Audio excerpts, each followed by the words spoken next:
Assalamualaikum warahmatullahi wabarakatuh.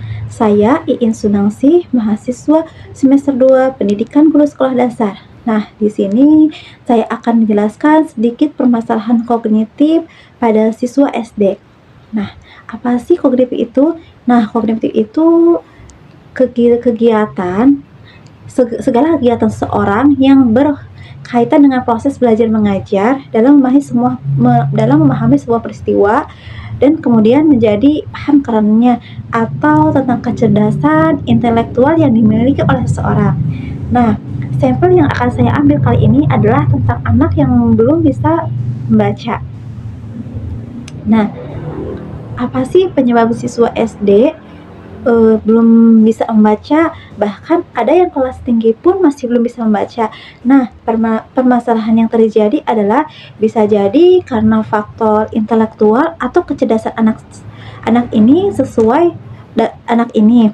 Nah, yang kedua bisa jadi dari faktor lingkungan. Nah, faktor lingkungan itu bisa jadi faktor lingkungan sekolah, faktor lingkungan keluarga. Nah, faktor lingkungan sekolah itu biasanya kurang adanya motivasi dari guru, terus faktor dari teman-temannya mungkin. Nah, sedangkan kalau dari faktor keluarga, kurang adanya motivasi dari keluarga sehingga tidak ada semangat dalam diri anak tersebut untuk bisa belajar membaca. Terus, nah, teori kognitif ini masuk ke dalam salah satu teorinya yang lebih kita dengar, teori Piaget. Apa sih teori Piaget itu? Nah, teori Piaget ini adalah menurut beliau kecerdasan berubah seiring dengan pertumbuhan anak. Jadi, menurut teori Piaget ini, manusia dapat mengetahui adanya tahap-tahap perkembangan tertentu pada kemampuan anak, pada kemampuan berpikir anak di levelnya. Seperti itu.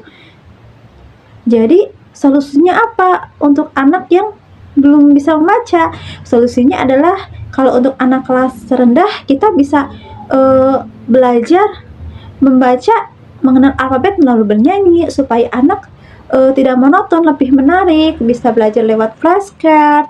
Terus bisa juga ajari anak menghafal suku kata. Misalnya huruf A, contohnya apa? Apel. Jadi anak itu akan lebih mengingat, oh, A itu apel gitu. B misalnya belimbing gitu. Sedangkan untuk kelas tinggi atau kelas yang 4, 5, 6 belum bisa membaca, kita bisa seperti membimbing khusus. Jadi ketika waktu sekolah sudah masuk, untuk anak yang belum bisa membaca, kita ajari dulu pakai buku Bacalah 1, Bacalah 2. Nah, setelah anak mulai terbiasa, udah mulai ada peningkatan lebih meningkat dari sebelumnya, kita bisa mungkin lebih ke sudah lebih bisa mengeja, membaca, kita bisa memberikan buku-buku bacaan yang menarik, yang colorful, supaya ada minat dan ketertarikan dari anak tersebut. Jadi selain buku pelajaran, kita bisa juga memberikan misalnya buku cerita. Kalau kita membaca buku cerita kan kadang timbul rasa penasaran, ingin tahu akhirnya seperti apa sih, seperti itu.